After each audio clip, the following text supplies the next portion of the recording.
Tole hordoftoota koo har'a waan tokko qabadhee isinii dhufe gaaffii keessan deebiidhaaf. Maaf abbaa mana kifaan viidiyoo hin waraabne hin hojjenne yoo safaan hojjette chaanaalli kee hin guddata as baasii nutti agarsiisi wajjin hojjedhu waza tarf edamma maalifa keessan bootiin jette bishaan tokko excuse me ush innis rakkisaadha. Banagaraaችን ላይ otoo yaada keessan galiin warra yaada gurguddaa gaarii bareedanaaf qabdan baay'ee tokko kabajamaa ulfaadhaa eebbifamaan isiniin jedha. Wanta gaarii yeroo hojjettan wanta gaariitu isin quunnama. Kanaaf wanta gaarii afaan keessan keessaa ba'uuf immoo namnis wanta gaarii isiniif qabaddu jechuudha. Akkuma isin wanta gaarii naaf qabdan anis wanta gaarii isinii qaba. Ata gaafin akkas jedha yeroo baay'ee nagaafattan ammas nagaafachaa jirtanii borus gaafiidha. Maaliif wajjin hin hojjenne as baastee viidiyoo wajjin hojjedhu chaanaalli kee hin safaan hojjette hin guddata kan jedhamu baay'eetu jira. Isin baruuf isin faana wal barsiisuuf yeroo carraa argadhe walii isin barsiisa garuu isin faana waliin hojjechuu hin danda'u chaanaala kanaatti jechuudha. Jechuun wajjin viidiyoo yeroo baay'ee waraabe hojjedhe jechuu hin danda'u. Maaliif sababni isaa yoo jettanii rakkina biraaf miti rakkoo hin qabu. Otoo natti tolee anuyyuu nama argadhe gaaffii jiru yaada jiru wanta baay'ee wajjin hojjechuuf fedhan qaba. Garuu immoo hin taane maaliif yoo jettanii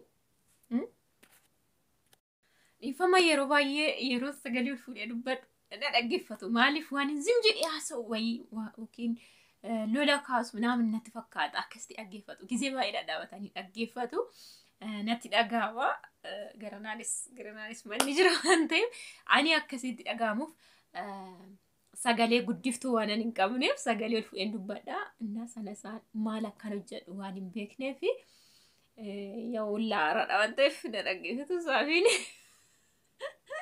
hin dhagaama bargit waan nama faana mana keessa nama faana wal lolu natti fakkaata yeroo baay'ee jechuudha. Yaadota guyyaa guyyaanii yaada ibsamiti so kanaafini maaliif rakkina biraa qabaateetu hin taane hojiidhaaf jechaadha. Hojiin egaa haalota isinii kennu jiraatu hojii mootummaa ta'e rakkoo hin qabu. Banagaraaችን ላይ hojii mootummaa irra ture kan dhuunfaas hojjechaa tureyyuu yeroo ammaa caalaatti isa kanatti faayidaanaaf kennasa jedhu irra laalee isa gadhiisee isa kanatti muluu eewu jedhee kan dhuunfati.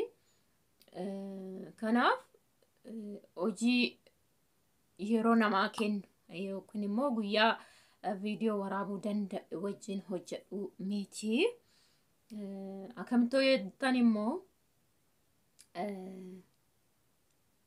hojii isaatu xiqqoo rakkisaadha. Fakkeenyaa kan ba'u tokko kan galus tokko jechuudha. Amisaadha hin galamu.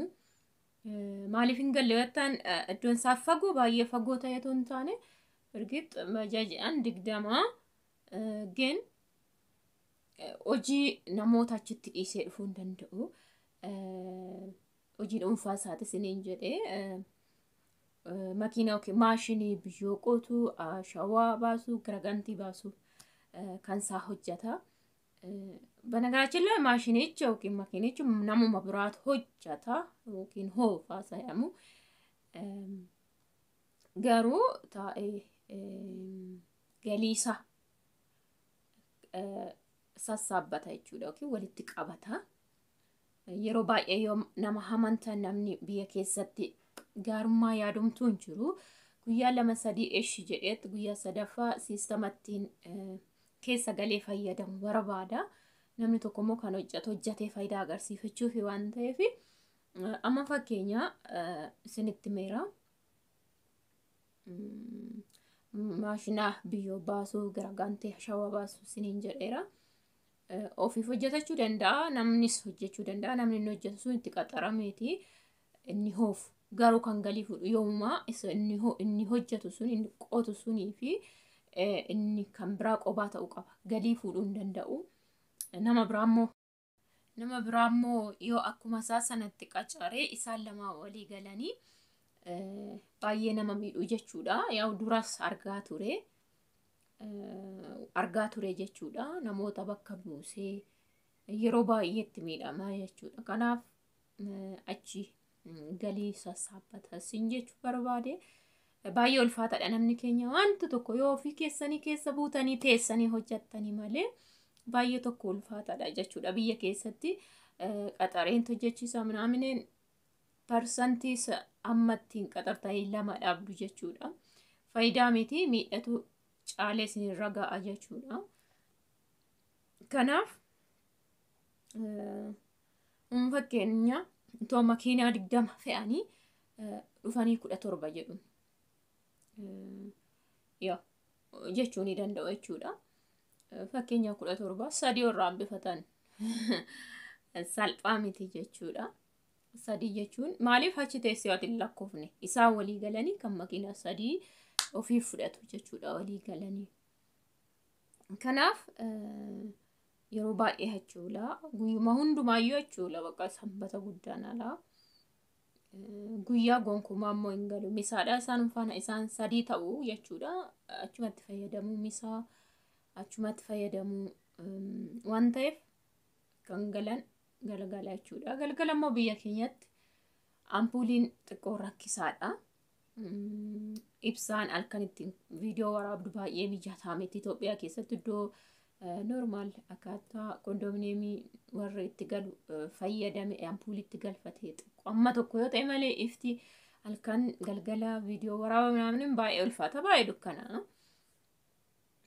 Innaa kanarraan kan ka'edha baay'ee mijatuu fi dhugaa dubbachuu tokkotti kan baamu tokkotti kan galamu jechuudha.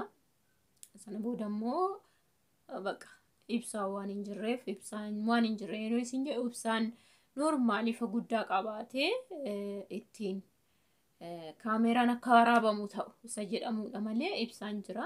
Yeroo baay'ee yoo argitan eenyumtuu namni Itoophiyaa keessa taa'ee galgala viidiyoo waraabu hin jiru. Liivirramee warra galan ilaaluu dandeessu. Baay'ee callama fuula nama sanaa maal akka ta'e iyyuu maddee argitu jechuudha. Ani yaaleen ture duraanii ampuulii asitti 3-2 godhee haala gaariidhaan biyya keessa kan rabsamee jiru 0 shaamadha. Garuu ani sarara xiqqoo adda godhee kaniif 2 godheen ture sadaffaa yaalootu hin jiru. Mana kana keessa tokkochi saaloonii 2 godheen kushiinaa barandaa shintibeetii iddoo 6 jechuudha. Puulii 6 gaaf tokko guutummaa guututti gubate jechuudha. Ifa isa kanaan dabalee guddisee jechuudhaan isaasi galgala tarii yoo naa mijata viidiyoo waraaba jedhee isa kana guddisee munuunsa xaaxa'ee dhume deebisees ittan bitee dindidee gubate achii hoo cufa yoo barbaadees jechuudha. Bakka surumaayyuu iddoon kan deebi'ee ampuulii ifu 0 shaamaa sun rabsan adii sana ta'eetu fudhachuu didee amma jechuudha. 0 shaamaa ishii xixinnoo diddiimtu tokkoon fayyadama shintibeetii saaloonii mana nyataa fi achi jechuudha. Indidee. Kanaaf amma siistama biraatti yaalee tarii galgalaaf ampuulii 2-3 yoo mijeesse akkasitti hife malee galgala waraabamuu hin danda'u. Sababa kanaaf hojjechuu hin danda'u sinin jechuu barbaadeeni garuu walisin barsiisuuf guyyaa ta'e akkuma ta'e sinin barsiisa. Gaaf sanbata guddaallee sanbata guddaa mukaan isin garamu charchiidha. Charchii guyyaa 2 ganama dhandhee amma saa 7 9 immoo amma halkan sa'aatii 1 sanbata guddaa ishii qabnu jechuudha. Viidiyoo waraabuu baay'een jaaladhu sanbata guddaa. Innaa kanaan isiniin jedha yaanni jiru kanuma qohuman hojjedha akkuma duraaniitti jechuudha. Chaanaalaa yuutuubii kooti. Akkasii yaada qabdan barreessaan isiniin jedha yaanni jiru kanaadha. Kana rakkinni kan ta'e kanaafidha jechuudha. Yeroo tokko dhiisoo isin ija eeggataniit bakka sitti malu namni waan ta'eef hojii keemmoo hojjette irraa argachuuf normaalii hojjechuu qabda waan ta'eef kanaafi ani